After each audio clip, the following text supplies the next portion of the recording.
At sana walang mag-skip ng ads dahil susundan na ito ng susundan. Maraming salamat at simulan na natin.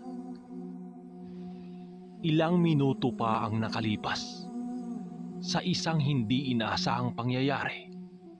Angkas nga noon si Mayok doon sa kabayo nilang dala. Nang biglang dinagit ng dalawang nilalang itong si Mayok doon sa kanyang likuran habang sakay-sakay sa kabayo. Dahil sa mga nangyari, napasigaw naman siya noon habang dali-daling bumaba sa kabayo at pagsilay niya sa bandang unahan, doon niya nakita ang 9 na mga aswang at ang 2 gabunan na nakasagutan niya noong umaga. Hawak-hawak nito ang kapatid niyang si Mayok habang nagsisigaw na tumawag sa kanyang pangalan. Nang makita niyang 9 na aswang ang dumagit sa kanyang kapatid, dali-dali naman siyang nag-uusal para buksan ang silyong namamagitan sa mga buhay na salita na pinagkaloob ng diwatang gabay niya.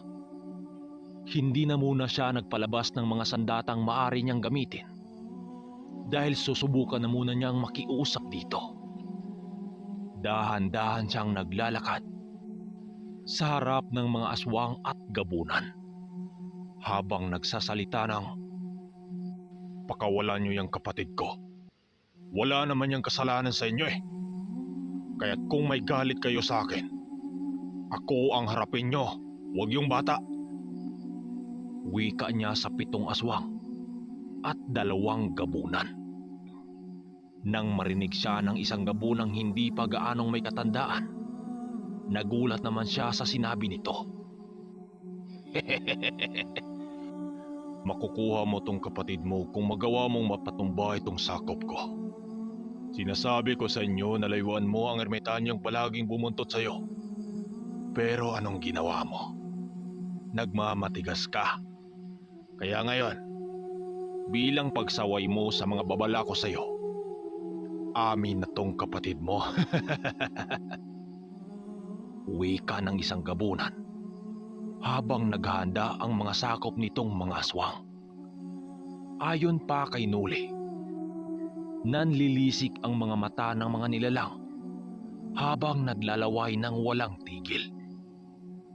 Pero ang nagpasindak sa kanya ay ang itsura ng 2 gabunan dahil nagbabaga ang mga matito sa dilim at may itsurang animoy sa mukha ng taong lobo. Maya-maya pa, dahan-dahang lumapit ang 2 gabunan sa kanya at kasama ang 5 aswang, habang ang 2 naman ang may hawak sa kapatid niyang si Mayok. Binusalan ang bibig nito gamit ang mga baging, kaya't nung nakita niya ang kalagayan nito, gano'n na lamang ang galit niya at puot sa mga aswang na yon. Dahil sa unti-unting paglapit ng mga ito sa kanya, nagdadalawang isip naman siya kung ano ang uunahin niya. Iligtas ba ang kapatid niya o makipagpatayan sa mga aswang na kaharap niya? Nakahanda na noon ang mga gagamitin niyang sandata upang labanan ang angka ng mga aswang na yon. Subalit biglang natigilan ang lahat nang mayroong taong nananakbo sa hindi kalayuan nila na mayroong dalang sulo at may dalang buntot pagi. Nang makita niya yon, doon niya napagtanto na si Goyo yon na kanyang kaibigan. Kaya't sinigawan niya itong huwag lalapit sa kanya dahil karap niya ang pangkat ng mga aswang at gabunan. Pero ang hindi alam ng mga gabunan, merong taong sumasalisi sa kanilang kilos. Dahil pagtingin niya sa kinaroroonan ni Mayo kung saan ito nakagapos, nakita niyang nakabulagta na ang 2 aswang na humawak dito at wala ng buhay. Paglingon niya sa kabilang banda, doon niya nakita ang ermitanyo habang normal na naglalakad habang karga-karga ang walang malay na katawan ni Mayok. At habang nananabako pa, at tumungo ito sa kinaroroonan ni Guyo. Nang makita ito ni Noli, napangisi naman siya habang unti-unting umaatras. Kaya't napasabi siya ng nakaatras. Nang, ngayon ko lang nalaman na meron din palang mga gabunang tanga. Tingnan nyo ang mga kasama nyo. Natutulog kahit gabi pa. Wika ni Noli dito sa mga aswang.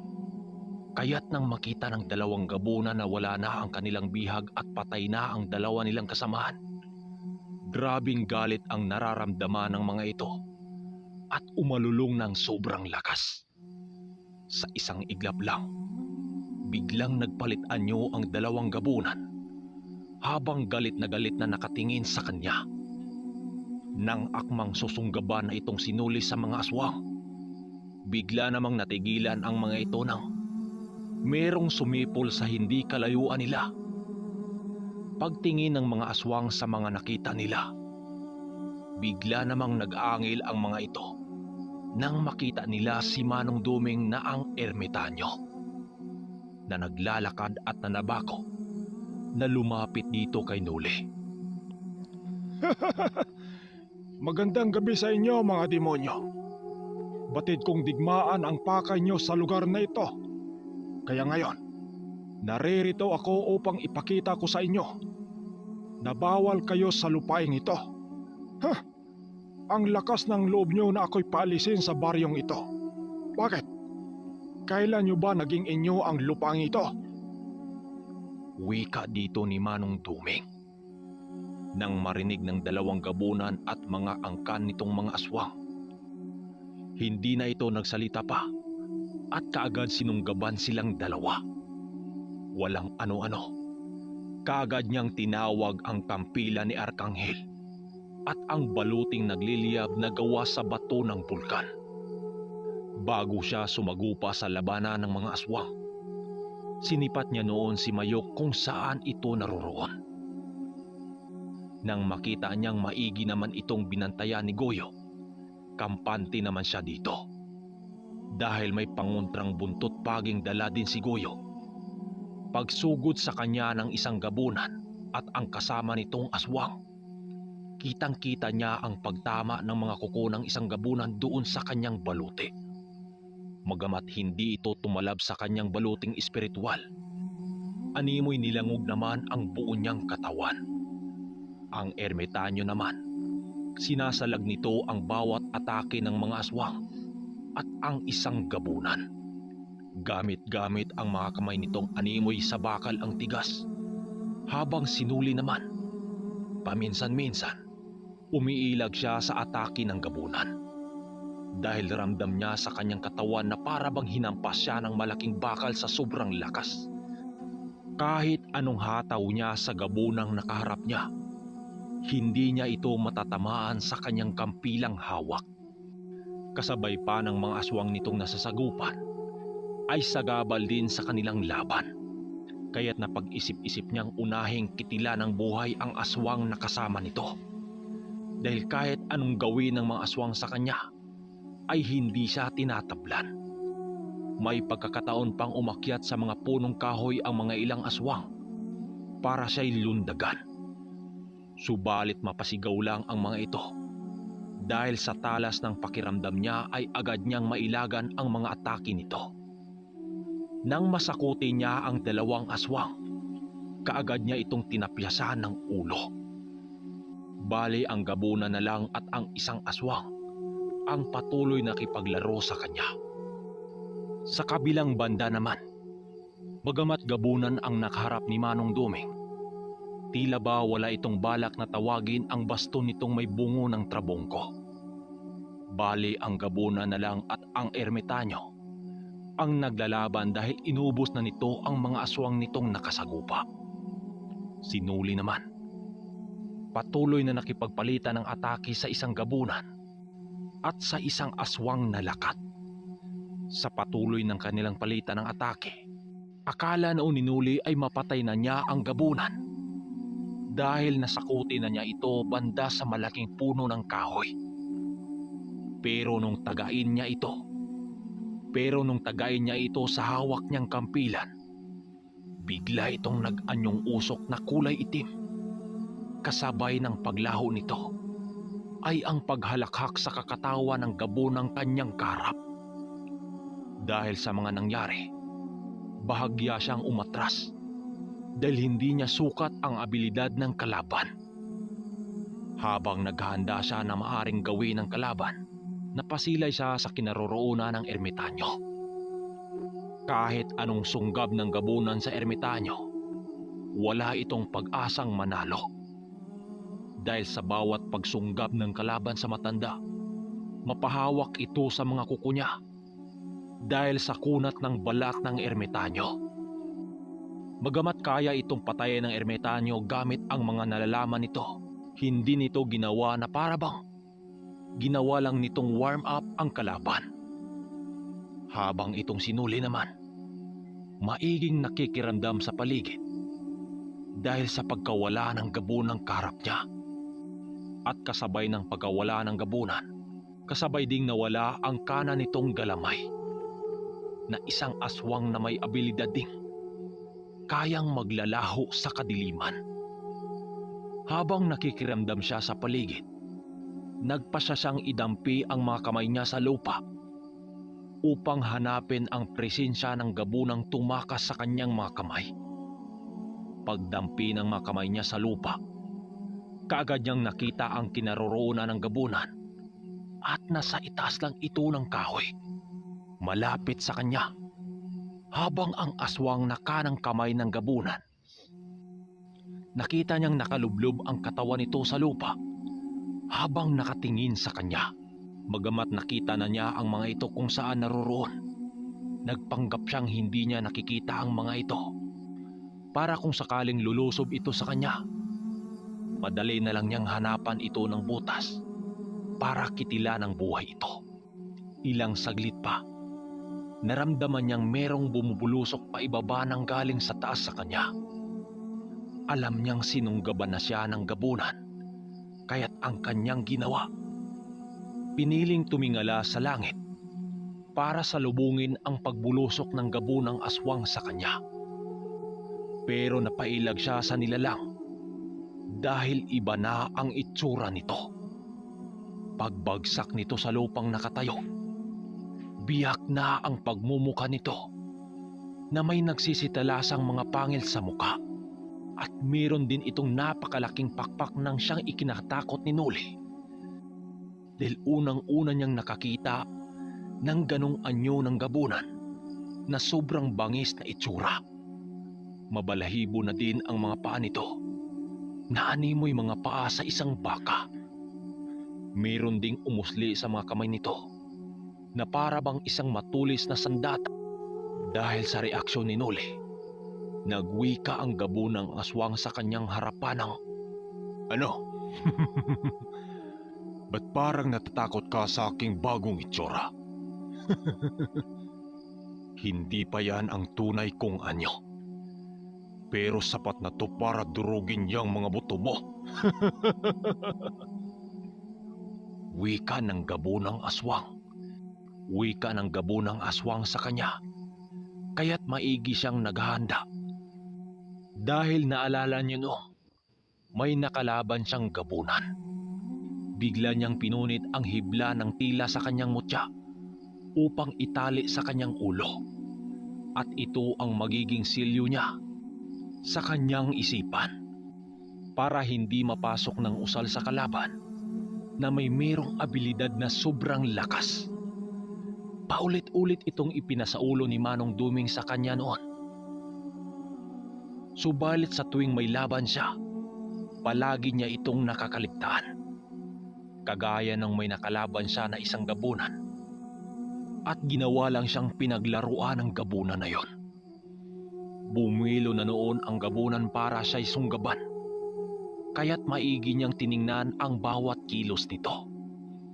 Hindi alintana ng gabunan ang hawak niyang kampilan dahil kampante itong hindi ito mahuli ni Noli.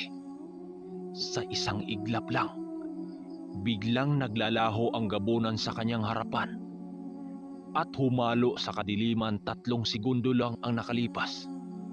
Biglang sinuwag itong sinuli sa kanyang likuran na may halong kalmot doon sa kalaban niyang gabunan. Kaya't napatilapon itong sinuli doon sa malaking puno ng kahoy. Dahil sa lakas ng mga karga na humalo sa kanyang katawan, nabuwal ang isang punong nabangga niya na kasing laki ng katawan ng tao. Pakiramdam noon ni Nuli, animoy nadurog ang buto niya sa dibdib dahil sa lakas ng pagsuwag sa kanya ng gabunan. Nang tumilapon siya sa medyo kalayuan na kakahuyan, biglang bumuka ang napakalapad na pakpak ng gabunan at lumipad papunta sa kanyang kinaroroonan. Habang nakadapa pa rin itong sinuli, narinig niyang merong lumalagpak sa kanyang likuran. Dahan-dahan siyang tumingin kung saan nanggaling ang tunog at doon niya nakita ang gabunang naglalakad. Yan ba ang itinuro sa iyo ng maestro mo? Walang silbi ang napakalakas mong gamit kung di ka naman makatama sa aking balat. Di ka na tutulungan ng maestro mo dahil isa kang lampa. Kaya ngayon, dahil sa tigas ng ulo mo, ipapalasap ko sa katawan mo ang kalbaryong ni minsan ay hindi mo pa natikman. Wika ng gabunan sa kanya habang nanghina pa rin siya dahil sa pagsunggab sa kanya nito. Manong, saan ka na ba? Dulo, mamamatay ako rito. Wika niya sa mahinang tinig. Matapos niyang banggitin ang mga kataga na yon, biglang nang bingi ang mga tinga niya at kasabay nito ang pagkarinig niya sa boses ng ermitanyo. Ang sabi nito, May abilidad kang hindi masukat na lakas at kapangyarihan, subalit hindi mo ito ginamit ng gusto. Ang isipan mo para ito'y mapapagana. Sa ngayon, kailangan mong lumaban ng mag-isa. wika nito sa kanya sa kanyang isipan. Nang marinig niya yon, doon sa maestro niya, doon pa siya nahimasmasan at merong naalala sa mga pagsasanay niya sa ermitanyo. Kaya't dahil doon, meron siyang naisip. Tinanggal niya ang sandalyas ng mga paa niya para makiisa sa kalikasan. Nang nakapaa na lang siya, maniwala man kayo o sa hindi, biglang tumalas ang pandinig niya. Kagaya ng sinabi sa kanya ng ermitanyo, kapag makalapat sa lupa ang mga paa niya, di na niya kailangan pang humawak sa lupa para mabasa ang mga galaw sa paligid. Lahat ng sakit na naidulot ng laban niya sa gabunan ay biglang naglalaho. Yun nga, nang tinanggal niya ang sandalyas ng kanyang suot, lahat ng sakit sa kanyang katawan ay biglang naglaho. Nawala na rin ang mga bugbog sa katawan niya, dulot nung tumilapon siya sa puno ng kahoy. Pagtayo niya sa pagkakadapa, gulat noon ang gabunang kalaban niya dahil kanina lang halos hindi ito makagalaw dahil pakiramdam niya parang binali ang mga buto niya sa katawan. Kasabay ng pagtayo sa lupa nitong sinuli, ay biglang natigilan ang kalaban dahil purong asul na ang kulay ng mga mata nitong sinuli na nagniningning sa kadiliman. Dahil doon, porsigido na ang gabunang kalaban niya na siya'y tapusin dahil baka mabaliktad pa ang sitwasyon. Sa isang iglap lang, bigla siyang nilundagan ng gabunang kalaban niya ng harap-harapan. Pero bago pa man yun makatama kay Nuli, bigla naman siyang nawala sa harapan ng gabunan na yon. Kasabay ng pagkawala ni Nuli sa anyong aninong hindi mabasa-basa ng kalaban, ay ang pagtawag niya sa kampilang nagliliyab para'y tapusin din ang laban na yon. Nakahanda na noon ang sandata niya para hatawin ang gabunan na patuloy na naghahanap sa kanya. Subalit dahil sa hindi siya makita-kita nito, nagpasya din itong gumamit ng abilidad nitong nalalaman na kaya ding maglaho sa pamamagitan ng itim na usok. Pero ang kakayahan na yon ay basang-basa na ni Nuli dahil kaisa na niya ang kalikasan. Pag-anyong usok ng gabunan para magkubli sa paligid, kaagad din niya itong sinundan kung saan ito pumunta. Baka pa ito'y mag-iisip pang tumakas sa kanyang mga kamay. Pero dahil sa bagong abilidad nitong sinuli, walang kaalam-alam ang gabunan na sinundan lang pala siya ni Nuli na hindi nakikita. Habang nakakubli ang gabunan sa malaking puno para siya'y pagtaguan, si Nuli naman piniling dumaan sa likuran nito habang sinadyang isagid sa lupa ang kampilan para paglaruan ang gabunan. Dahil sa kanyang ginawa, animoy nababaliw na ang gabunan sa kakatago dahil rinig na rinig nito ang ginawang ingay ng sandata niya. Pero siya, hindi nakikita kung saan siya naroroon. Paglitaw ni Nuli sa harapan ng gabunan, labis naman ang pagkagulat nito dahil kasabay ng paglitaw niya ay ang paghataw niya sa liig nito ng hawak niyang espiritual na sandata. Sa pagkakataon na yon, hindi na nakapagpumiglas pa ang gabunan dahil kaagad tinamaan ang liig nito sa nagbabagang kampilan at kaagad kinain ng apoy ang katawan nito. Habang nakatayo siya sa katawan ng gabunan, unti-unti namang kinain ng apoy ang katawan nito maliban lang sa ulo. Nagwiwika naman siya ng, "Akala ko ba kayo na ang pinakamalakas na uri ng aswang sa lugar na ito? Kung saan kayo dumayo, doon din mababanaw ang inyong mga dugo, mga pangahas." Wika ni Nuli sa kaharap niyang gabunang wala ng buhay. Tinapyasan niya ng ulo ang gabunan at iginuhit ang dugo sa lupa para magsilbing babala sa mga kauri nito, mga aswang na siyang hari sa lugar na yon. Sa pagkamatay ng gabunan ay ang paglaho naman ng mga sandata niyang tinawag. Palinga-linga noon siya sa paligid habang hinahanap si Manong Duming. Nang masipat niyang may nakasinding siga sa unahan di kalayuan sa kanya, kaagad naman niya itong sinintro at pinuntahan. Paglapit niya dito, nakita naman niya si Guyo na nakaupo sa gilid ng siga habang nakahiga ang kapatid niyang si Mayok habang walang malay. Paglapit niya dito, kaagad namang naalarma itong si Guyo sa pag-akalang kaanib ng aswang ang lumapit sa kanya. Pero nung nakita niyang sinuli ang papalapit sa kanya, kaagad din itong kumalma at kaagad ibinababa ang hawak nitong buntot pagi. "Akala ko kung sino na. Ano par? Napaslang mo ba ang pinunong gabunan?" Tanong sa kanya ni Guyo habang nakaharap sa kanya. "Oo, napaslang ko na ang mga aswang na kinakatakutan ng kababaryo natin. Pero huwag tayong pagkakampante. Alam kong may mga lahi pa itong natitira. Kaya't hanggat maaari, huwag kang lumakad ng walang kasama. Mahirap na. Si Manong Duming, saan?" Wika naman ni Nuli dito. Nang marinig nito ang mga sinabi niya, kaagad naman itong itinuro ang kinaroroonan ni Manong Duming sa may malaking bato. Nanabako ang matanda sa taas nito na para bang walang nangyari. Kaagad naman niya itong nilapitan at nagtanong dito ng, "Manong, nasaan na yung nakaharap mo kanina? Tinapos niyo na ba?" Wika niya dito.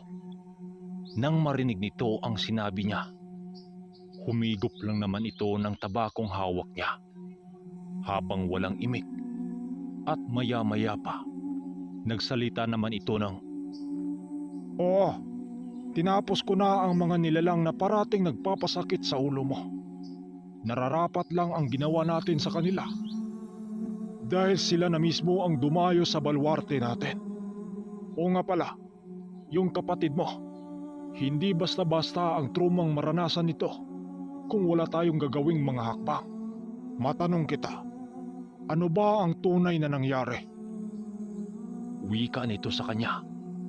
Nang marinig ni Nuli ang mga katanungan ng ermitanyo, kaagad naman niyang isinalaysay ang buong nagaganap.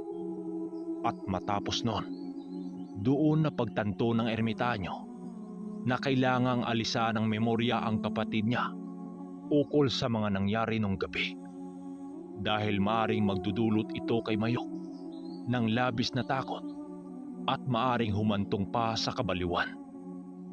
Nung mismong gabi na yon, doon na sa kubo nila pinatulog ang kapatid niya. Dahil doon gagawin ni Manong Duming ang ritual na kailangan sa katawan ni Mayok. Labis-labis naman ang pasasalamat ni Nuli sa kaibigan niya dahil sa tulong nito sa kanya. At nung mismong gabi din na yon, doon din nalaman ni Guyo ang tunay na pagkatao ni Nuli, na isang mamamatay ng mga aswang at gabunan. Bago sila magpasyang matulog, nag-inuman na muna sila ng tuba kasama si Manong Duming at napag-usapan din nila ang mga nangyari. Ayon pa kay Manong Duming, bago pa man naganap ang labanan na yon, alam niyang may mangyayari sa lakad nitong si Nuli. Kaya't matapos nitong mahatid ang mga manok niya sa farm, nagmamadali itong tumungo sa bahay nila Guyo habang pinapadala ng mga kagamitan. Sakto namang hindi umalis si Guyo sa kanilang bahay, kaya't kaagad naabutan pa ito ni Manong Duming. Alam mo, Guyo, sa lahat ng kakilala ni Nuli sa lugar na ito, kayo lang ni Leroy ang napapansin kong tapat at tunay sa ating pangkat. Kaya't sana, tanggapin mo ang kwintas na ito. Makakatulong ito sa'yo. Wika naman ni Manong Duming habang inaabot nito ang kwintas kay Guyo. Nang makita ito ni Guyo, nanlaki naman ang mga mata nito. Hindi pa sana ito tatanggapin ni Guyo. Dala na rin ng takot na baka kapag tanggapin niya ito, ay kagaya ni Nuli, parating napapalaban sa mga nilalang na panig sa kadiliman. Tanggapin mo na yan, par. Malaking tulong yan sa'yo. Wika ni Nuli sa kaibigan niya. Kaya't dahil sa sinabi niya, kalaunan ay tinatanggap din ni Guyo. Maraming salamat nito, Manong, pero pwede ho bang malaman kung para saan ito? Tanong ni Guyo kay Manong Duming.